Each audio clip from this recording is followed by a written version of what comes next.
This lecture is from chapter 15, and it is on specifically on personality disorders. And this is personality disorders are probably what I find the most interesting type of disorders. So that's why I wanted to include a PowerPoint on this. But let's first define what is personality. Personality refers loosely to one's stable, consistent, and distinctive way of thinking about, feeling, acting, and relating to the world. So it's our stable, consistent way that we think about, how we act, how we relate to the world, and we know that everyone's personality is unique. So now that we know the definition of personality, what is a personality disorder? Individuals with these disorders exhibit enduring personality styles that are extremely troubling and often create problems for them and those with whom they come into contact. Their maladaptive personality styles frequently bring them into conflict with others, disrupt their ability to develop and maintain social relationships, and prevent them from accomplishing realistic life goals. I capitalize the word enduring because we know that that's the big thing with personality.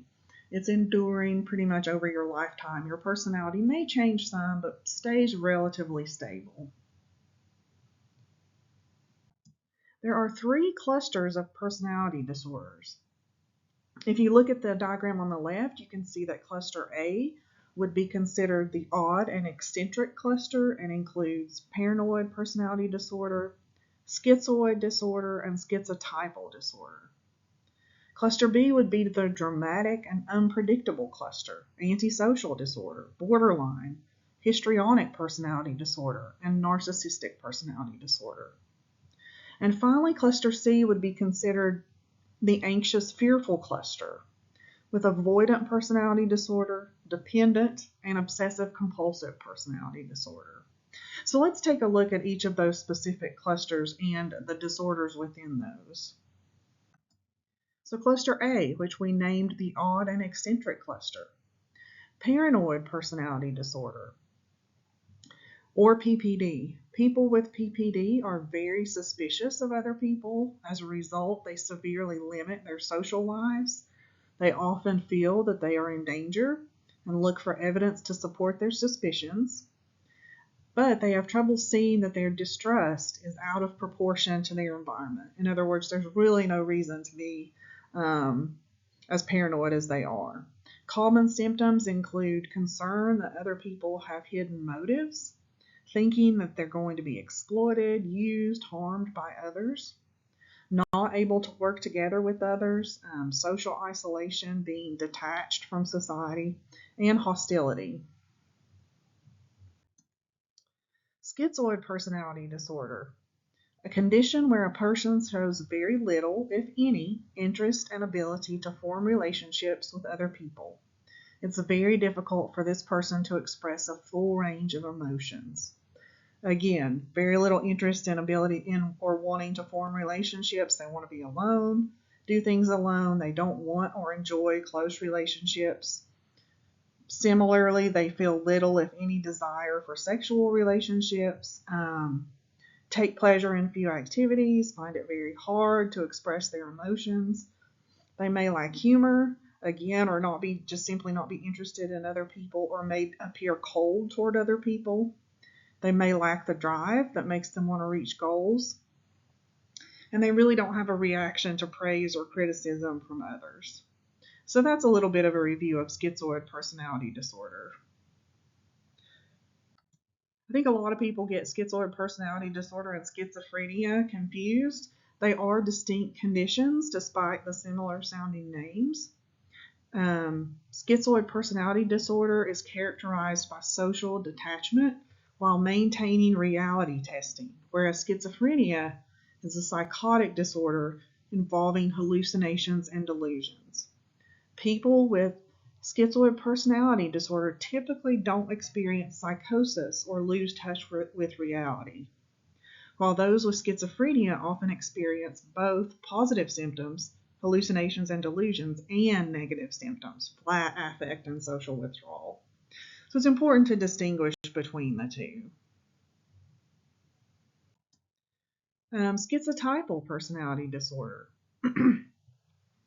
Symptoms of this may be lack of close friends or confidants, bizarre behavior, very suspicious, some superstitious beliefs, and excessive social anxiety. That doesn't improve. Usually if we're socially anxious, that'll improve once we become familiar with our environment, but for them it doesn't improve. Again, schizotypal personality disorder is not schizophrenia. While schizophrenia and schizotypal personality disorder share some symptoms, they are distinctly different. Again, schizophrenia is characterized by hallucinations and delusions, while schizotypal personality disorder does not typically involve those symptoms. Instead, people with schizotypal personality disorder may experience symptoms such as paranoia, weird speech patterns, and just unusual atypical behaviors.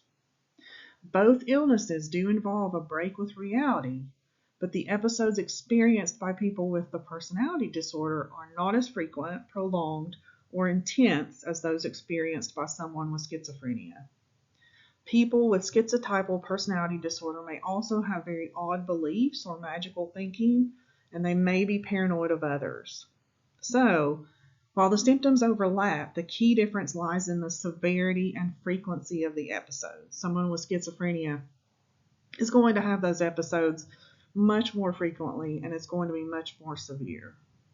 So that's cluster A. Let's look at cluster B, which is called the dramatic, unpredictable cluster. Antisocial personality disorder is a mental condition in which a person has a long-term pattern of manipulating, exploiting, or violating the rights of others without any remorse. Now, interestingly, they're usually able to act very witty and charming. They can be very good at flattery, but also manipulating other people's emotions. They often break the law, no regard for the safety of self and others. They often have problems with substance abuse. They lie, steal, fight often. Again, they don't show guilt or remorse, no empathy, and they can often be angry or arrogant. Antisocial personality disorder is what you would think of usually when you talk about a serial killer. They often are diagnosed with antisocial personality disorder, just no regard for others and violating the rights of others. Borderline personality disorder. If you look at the diagram on the right, some of the symptoms are fear of abandonment, unstable relationships, chronically feeling empty, very impulsive, self-destructive behaviors, explosive anger. They may participate in self-harm. They have some paranoia, extreme emotional mood swings, and a very unstable image of themselves. So those are just a few signs of borderline personality disorder. So histrionic personality disorder, also shallow and shifting emotions, often inappropriate seductive behavior and dangerous behavior. Similar to borderline, extreme emotionality. They also tend to be easily influenced by others and have a lot of attention seeking behavior. So, kind of similar to borderline personality disorder, but with some differences. Narcissistic personality disorders. Most of us know what narcissistic means, but just to define it, it means you have an excess need to impress others or feel important. That need can be strong enough to drive harmful behaviors, negatively affecting you and those around you. People with narcissistic personality disorder often have a grandiose sense of self-importance, frequent fantasies about having or deserving success, power, intelligence, beauty, love, and self-fulfillment.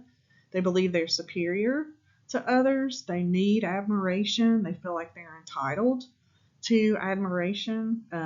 They're willing to exploit others to reach that goal. They generally have a lack of empathy, often envious of others, and can present as very arrogant. So that was cluster B. Cluster C would be the anxious, fearful cluster. The first disorder we'll discuss is avoidant personality disorder. Some signs of that are pervasive social inhibition, feelings of being very inadequate. They're hypersensitive to receiving negative evaluation, have a lot of difficulty making relationships, extreme fear of rejection, and very low self-esteem and feel inferior. Dependent personality disorder. This is a disorder that involves an excessive need to be taken care of by others. A person with DPD relies on people close to them for their emotional or physical needs. Others would probably describe them as needy or clingy. They believe they can't take care of themselves. So therefore, they may have trouble making everyday decisions, like what to wear or what food to eat, without someone else reassuring them. They usually don't realize that their thoughts and behaviors are problematic. And that's true of really any personality disorder, is the person doesn't really realize that their thoughts and behaviors and emotions are problematic or are atypical. Obsessive compulsive personality disorder. Again, as we looked at the differences between schizotypal and disorder and schizophrenia, it's important to note the difference between obsessive compulsive disorder versus obsessive compulsive personality disorder. Obsessive compulsive disorder is a mental illness marked by recurrent, intrusive, unwanted thoughts and repetitive behaviors. People with OCD often feel great anxiety or distress due to their symptoms, and those symptoms can fluctuate depending on the level of anxiety. In the contrary, obsessive compulsive personality disorder is a disorder in which someone always wants to be in control, strict orderliness, they're perfectionists, and the traits tend to be persistent over time. As we know, personality it's relatively stable over time. So those are the three clusters and the disorders within them. Again, I find those very interesting. So thank you for listening, and let me know if you have any questions about those.